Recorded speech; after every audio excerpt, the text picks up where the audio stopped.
आंदोलन खड़े हो जाते। लेकिन कांग्रेस तो कांग्रेस ठहरी, वो आंदोलन करना क्या जाने, वो अराजकता फैलाना क्या जाने, क्योंकि अराजकता तो किसान फैलाते हैं, अराजकता जो है ट्रक ड्राइवर फैलाते हैं। कांग्रेस को कहीं दूर दूर तक पता नहीं इस बारे में। लेकिन आज एक बड़ी अजीब सी घटना हुई, जो अजीब सी घटना सोशल मीडिया पर वायरल हो गई।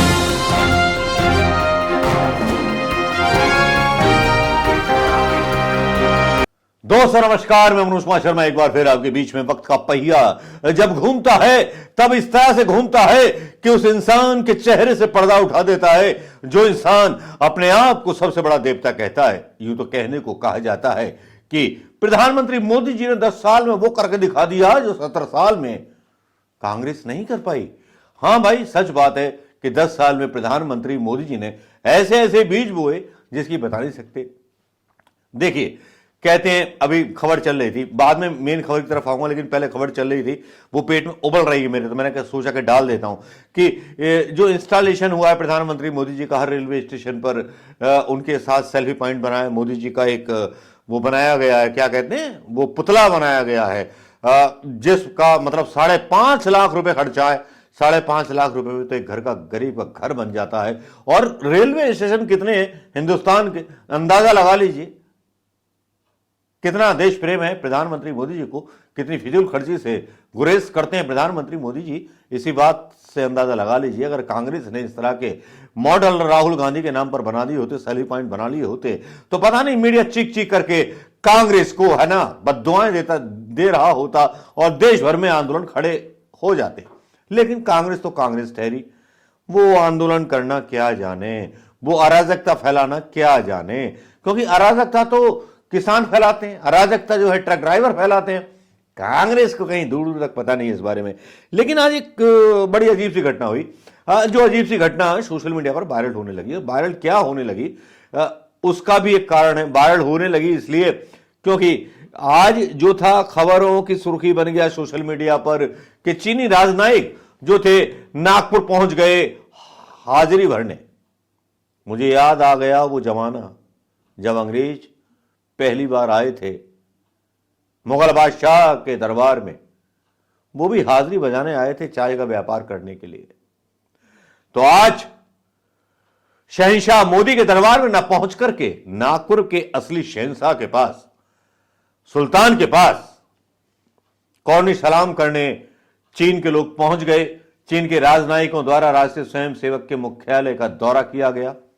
अब उस पर जो था विवाद खड़ा हो गया, और विवाद इतना खड़ा हुआ मैं आपको बता नहीं सकता। और खेड़ा ने टाइम्स ऑफ इंडिया में प्रकाशित चीनी राजनयिकों की स्टोरी को सोशल मीडिया पर साझा किया।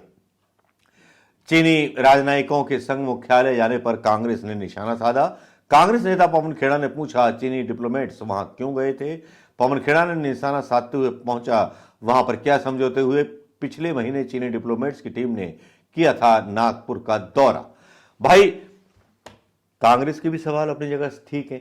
अगर देखा जाए तो जिस तरह से डोकलाम का मुद्दा हुआ है और जिस तरह से दावा किया है चीन ने हमारे देश में अतिक्रमण किया है, लद्दाख की कई जगहों पर कब्जा कर लिया है, तो कांग्रेस का ये आरोप भी ठीक था। मुझे तो ठीक लगा कि चीनी वाली क्यों गए। लेकिन आपको याद होगा दोस्तों, मैं थोड़ा सा फ्लैशबैक में ले जाना चाहूंगा आपको। वो फ्लैशबैक आपको याद दिलाना चाहूंगा जिस फ्लैशबैक में राहुल गांधी गलती से दूतावास पहुंच गए थे। तो जयशंकर साहब ने आरोप लगाए थे, विदेश मंत्री जी ने, विदेश मंत्री ने यह आरोप लगाए थे कि राहुल ने चीन पर क्लास लेना चाहता था। बाद में पता चला कांग्रेस नेता ने खुद चीनी राजदूत से क्लास ली। विदेश मंत्री एस जयशंकर, यह खबर है 8 महीने पहले की, मैसूर में प्रकाशित हुई है, दैनिक भास्कर के द्वारा प्रकाशित की गई है। विदेश मंत्री एस जयशंकर ने विदेश नीति पर सवाल उठाने को लेकर राहुल गांधी को नसीहत दी। जयशंकर ने रविवार को कहा, मैं राहुल गांधी से चीन पर क्लास लेना चाहता, लेकिन बाद में मुझे पता चला वे खुद चीनी राजदूत से क्लास लेने गए थे। इंसल्टिंग वे, अपनी पोल खुल जाने का डर, अपना राज खुल जाने का डर। जयशंकर ने आगे कहा कि दुर्भाग्य की बात है कि विदेश नीति अखाड़ा बन गई है। मुझे पता है कि राजनीति में सब कुछ राजनीतिक है, लेकिन कुछ मुद्दों पर हमें ऐसा व्यवहार करना चाहिए जिससे विदेशों में भारत की स्थिति कमजोर ना हो। तो भैया, संघ का दौरा क्या स्थिति शक्तिशाली बना रहा है चीन का? हाँ, अब विदेश मंत्री का पूरा बयान पढ़ा जाए। कर्नाटक के कार्यक्रम में जब जयशंकर से पूछा गया कि राहुल गांधी कहते हैं आप चीन से खतरों को नहीं समझते, इस पर आप क्या कहेंगे। इस पर जयशंकर ने कहा कि मैं पहले चाहता था कि चीन के मुद्दे पर राहुल गांधी से क्लास लूं, मैं क्लास लूं राहुल गांधी की, लेकिन बाद में पता चला कि राहुल गांधी चीन पर चीनी राजदूत से क्लास ले रहे थे। उसके बाद मैंने खुद से पूछा क्या मैं मुख्य सोर्स पर जा सकता हूं और उनसे बात कर सकता हूं। जयशंकर ने कहा दुर्भाग्य से विदेश नीति अखाड़ा बन चुकी है। राहुल गांधी का उस टाइम का ट्वीट भी उन्होंने यहां पर जिक्र किया है। वो ट्वीट था, राहुल गांधी ने वो ट्वीट किया था जिसमें लिखा था प्रधानमंत्री के कुछ सच, चीन से डरते हैं, जनता से सच छिपाते हैं, सिर्फ अपनी छवि बचाते हैं, सेना का मनोबल गिराते हैं, सेना देश की सुरक्षा के साथ खिलवाड़ करते हैं, चीन की बढ़ती घुसपैठ और प्रधानमंत्री की चुप्पी देश के लिए बहुत हानिकारक है।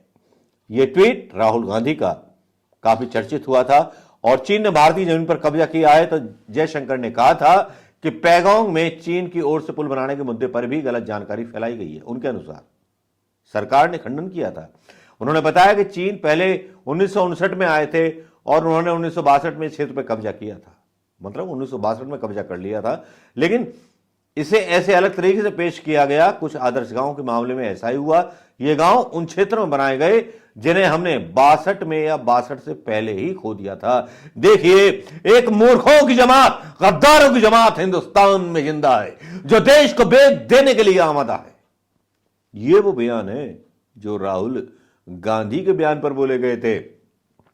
विदेश मंत्री ने कहा जो हुआ है 1962 में हुआ, अभी कुछ नहीं हुआ है, नेहरू जी की सरकार में हुआ है जो कुछ हुआ है।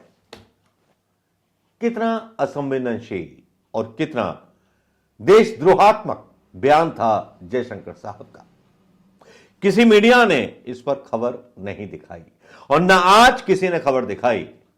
यहां राम मंदिर का मुद्दा छाया हुआ था। विदेश मंत्री राहुल गांधी ने जो निशाने राहुल गांधी पे छापे थे, और निर्मला सीतारमण का भी बयान आया था उस टाइम पर। निर्मला सीतारमण ने कहा था कि सबको बताएं चीन के साथ क्या समझौता किया, सरकार आपकी थी निर्मला सीतारमण जी। ये भी मैं यहां बयान थोड़ा सा डालना चाहूंगा सीतारमण जी का, जिसमें उन्होंने कहा था राहुल गांधी को शर्म आनी चाहिए। निर्मला सीतारमण बोली थी सबको बताएं चीन के साथ क्या समझौता किया। पहली बात तो ये कि राहुल गांधी की सरकार नहीं थी तो समझौता करने की स्थिति में वो थे नहीं। और केंद्रीय वित्त मंत्री निर्मला सीतारमण ने कांग्रेस नेता राहुल गांधी पर चीन के साथ समझौता करने का आरोप लगाया। उन्होंने राहुल गांधी को इस मुद्दे पर विदेश मंत्री की बात सुनने की सलाह दी, मतलब जयशंकर के बयान का समर्थन किया था। लेकिन निर्मला तैया जे भूल गई क्या पीएम मोदी ने आईसीआईसीआई बैंक की पहली शाखा का उद्घाटन सन 2015 में किया था। तब मीडिया ने या बीजेपी के किसी नेता ने इस पर सवाल क्यों नहीं उठाए थे कि देश का बैंक वहां क्यों खोला गया।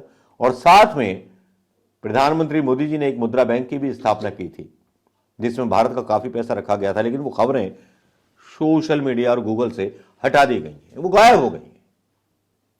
तो मुझे समझ में नहीं आ रहा कि आरएसएस का दौरा करे चीन तो वो मोदी के प्रभाव से डरा हुआ है, और अगर राहुल गांधी चीन से बात कर ले तो राहुल गांधी गद्दार हो जाता है। तो फिर संघ गद्दार क्यों नहीं हो सकता। कौन सी डील की गई मोहन भागवत और चीन के बीच, या जो कब्जे किए गए। और ये मैंने बोला ना, इसका भी मैं डाल दे रहा हूं आईसीआईसीआई बैंक का जो उद्घाटन किया था जिसमें चंदा कोचर वगैरह की सब है, सारी न्यूज, और 132 अरब डॉलर वहां पर रखे गए थे चीन में। याद है कि ना याद है? चलिए याद रखिएगा। मोदी जी ने तो वो कांड कर डाले जो खबरों ने कभी दिखाई नहीं है। खबरें क्या दिखा रही है? राम मंदिर, बस फोकस राम मंदिर है। ना देश में कोई बेरोजगार है, कानून व्यवस्था सब ठीक ठाक। क्यों मोई जी? मोए मोए मोए मोए। नमस्कार स्वीकार करें और इस YouTube ब्लॉग पर अपनी प्रतिक्रियाएं, अपने कमेंट्स दर्ज करें दोस्तों। नमस्कार, जय हिंद दोस्तों।